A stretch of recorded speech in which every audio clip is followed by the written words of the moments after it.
आपण माने कहिथिले नुआपड़ार विकास कथा आउ सेथिपाई आज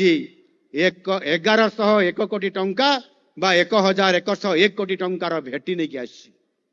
आपण माने जो दाबी करिथिले प्रति गाँव रो विकास हबो प्रति अंचल रो विकास हबो जलसेचन अधिक बढ़िबो पंचायत राज विभाग अंतर्गत समस्त पीवा पानी ठू आरंभ करी प्रधानमंत्री आवास योजना अंतर्दय गृह योजना पर्यंत समस्त कार्यक्रम को अधिक फोकस करिवा पई दाबी करिथिले। एठी केन्दुपत्र तलाड़ी मोर भाई भौणी माने मध्य अछंती माँ माने अछंती तांको कथा को भी मु निश्चित भाव में आसबि। आज 64 कोटी 2 लाख टंका व्यय निर्मित होइतिबा 109 गोटी प्रकल्प लोकार्पण करागला आपण मानकर सम्मुख रे